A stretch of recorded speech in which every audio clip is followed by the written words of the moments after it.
Does a live unboxing make you nervous? Not sure what to do or what to say? I've got a simple framework for my monthly unboxings, and I'm sharing it with you today. Come listen. Welcome to the Launch Your Box podcast with weekly tips, tricks, and strategies to start, launch, and grow your subscription box. Now, here's your host, Sarah Williams. Hey, everybody. It's so good to be back with you today. I am talking about one of my favorite things that I get to do every single month, and that is the unboxing video. So every month I take my subscription box and I do a live video unboxing it for everyone to watch, and it's super fun.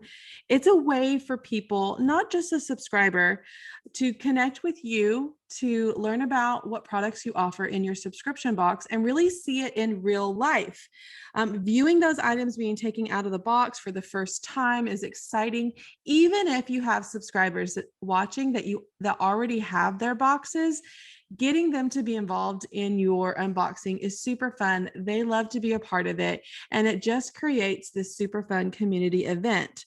So sometimes doing an unboxing or thinking about doing an unboxing can feel a little bit scary, especially if you're not used to doing lives. So today I'm going to share my step-by-step process of how I create the unboxing. And it's not just about the unboxing, but it's about the unboxing experience. So if you're a note taker, grab a pen, get some paper, and let's take some notes. So the very first thing that I do is set a date. So choosing a date for your box reveal, put it on the calendar, let your followers know. The more people that you have show up for this live unboxing, the better the experience is going to be. Now, I use a program called StreamYard to do my lives. And so with StreamYard, I can pre-schedule an upcoming live. I love it because when I do a live, I pre-schedule it and then people can click on it to get a reminder. You could also do this in the event section of a Facebook group, but I love StreamYard because it's posts on my page. They can get a reminder. It's awesome. I also love to use text messaging and emails. So I might email out the day before that we're going to have an unboxing and invite them to come. Here's the link where they can come see the unboxing. And it would just be a link to the StreamYard post. Or I like to send a text right before I do the unboxing.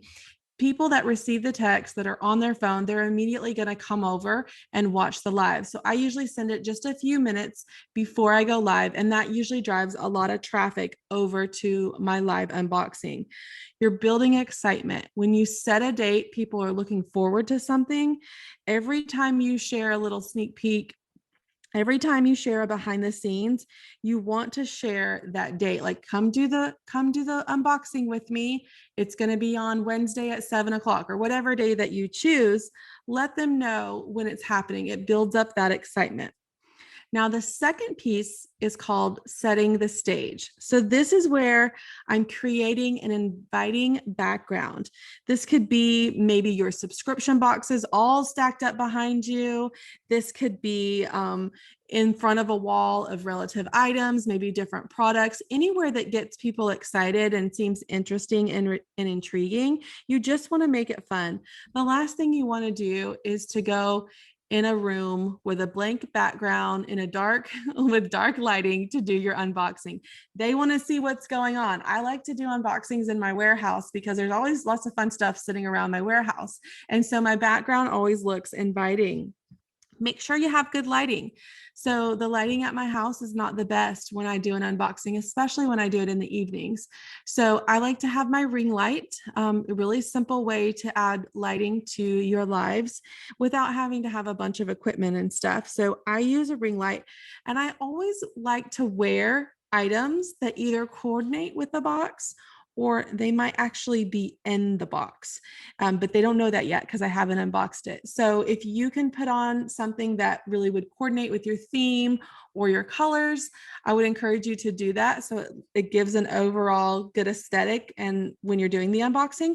Or if there are items that are wearable and you can't do like add it to what you're wearing by unboxing, like I'm saying bracelets or earrings, If you need to wear the shirt or something that's in your box, put it on before you do the unboxing. And then as you pull it out of the box, they're going to see that you're wearing it. So that would be a couple tips for really setting the stage. So backdrop, good lighting, make sure you're coordinating your outfit with what's going on in the box. Now, the next step is creating your hook. And I like to write this out before I go live so I know exactly what I'm saying. I don't get tripped up, because that first 15 seconds of your live is super important. It's either going to stop the scroll or they're just going to keep on going by.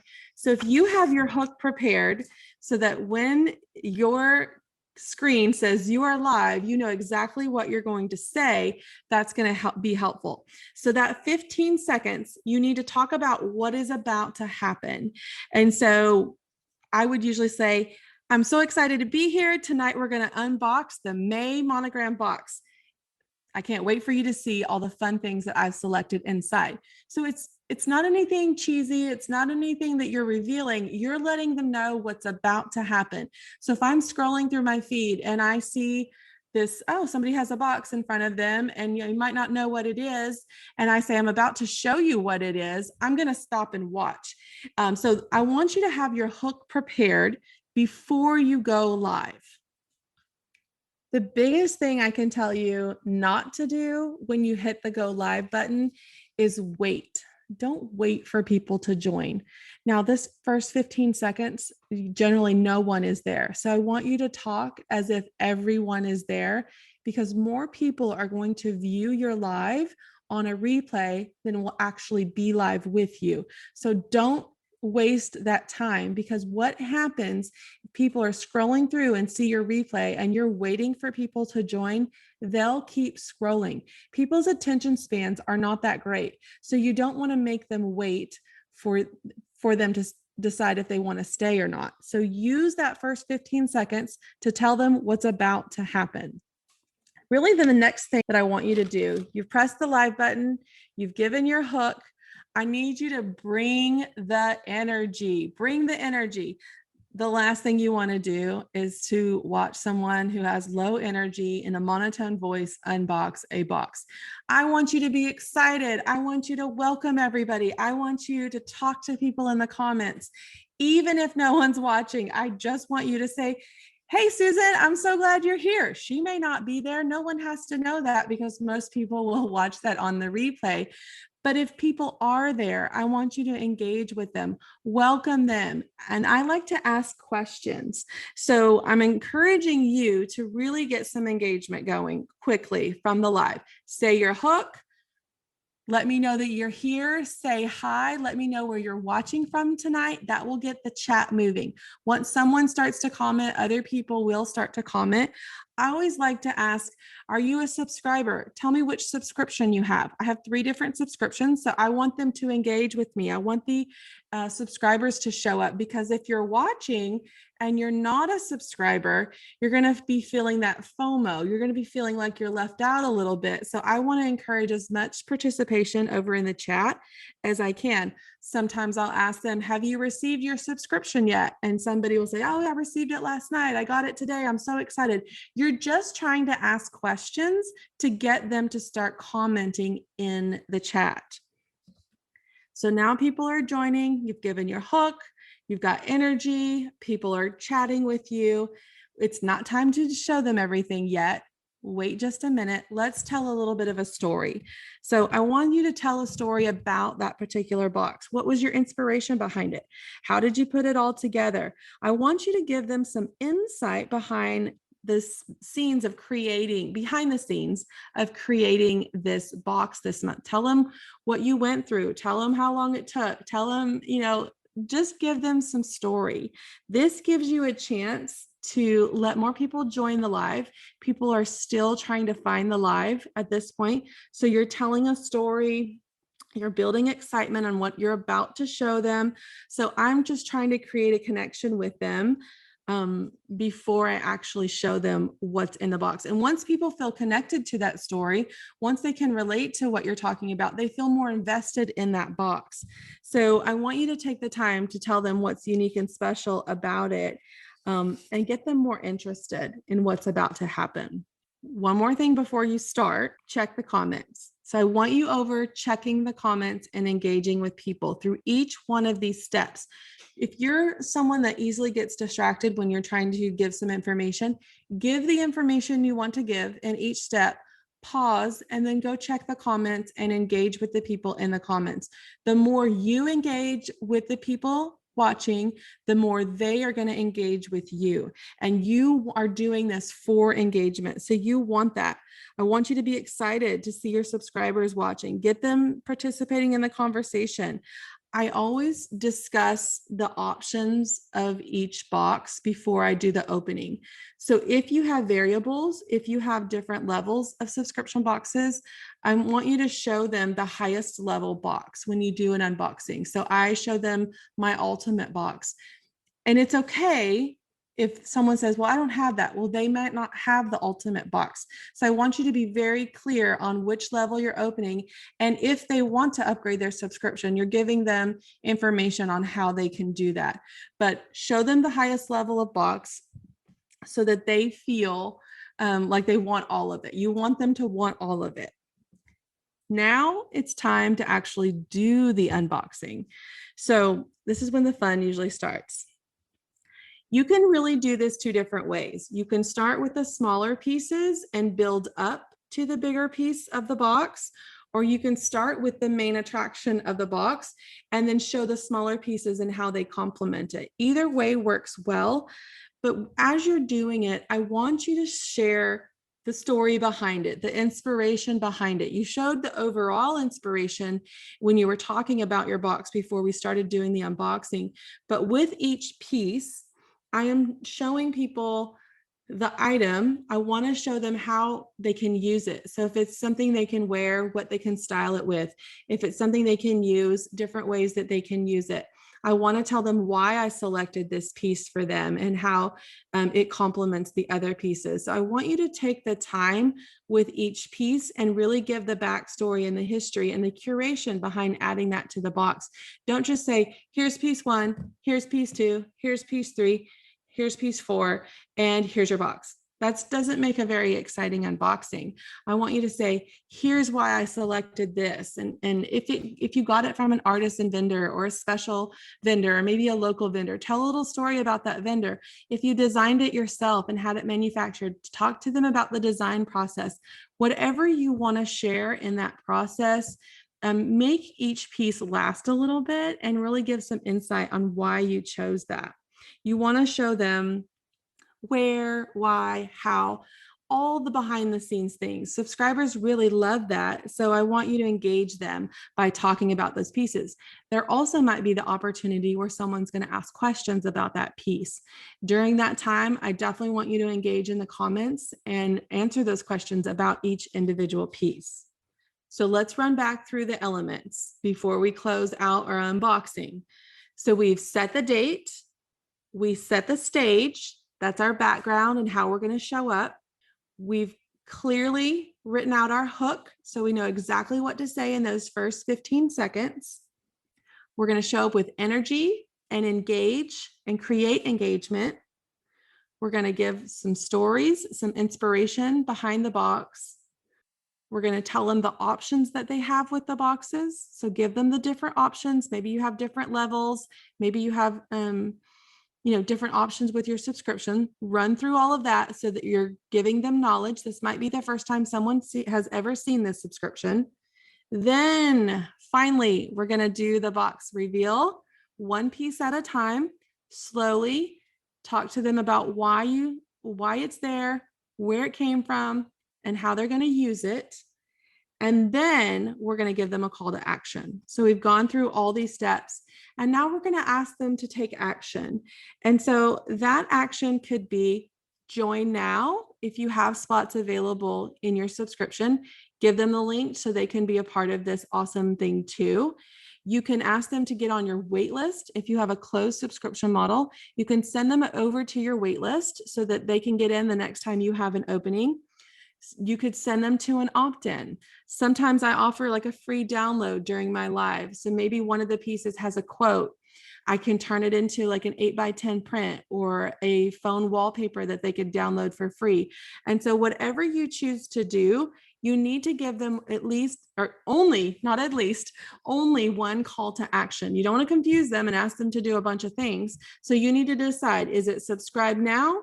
Is it get on my wait list, or here's my freebie? So one of those options, you want to give them a call to action. They need to go do something when they leave the live. I always go back, and I have taken everything out of the box at this point. So I like to put it back in the box and just repeat what I've talked about very quickly. So as I'm placing stuff back in the box, I say, all right, let's review the May monogram box. It starts with this, and I do it quicker than I unboxed it, just to show them how many pieces they got. And then I show them the actual box with all the stuff in it when I get done. Usually a live unboxing will take me about 20 to 30 minutes. So sometimes it'll go faster, just depending on how much engagement I have in the comments. But I want you to not let it go so fast. Give them time to show up, give them time to engage, give them time to connect with you. And then you can let them go, give them the call to action again, and then we're not done. Like once we turn off the live, we have one more thing that we need to do. And I want you to do the same thing you just did live and put it into an email. And you can prep this email before you go live, but it's important that we hit people in different ways. Where you're going to have a lot of people watch your live. Some of your followers will never watch a Facebook Live. So we want to give people the opportunity that are not on Facebook or don't participate in lives to really consume what you just did. I like to do an email unboxing. So I usually do this after I do the live, or I can prep it before I do the live and link my video.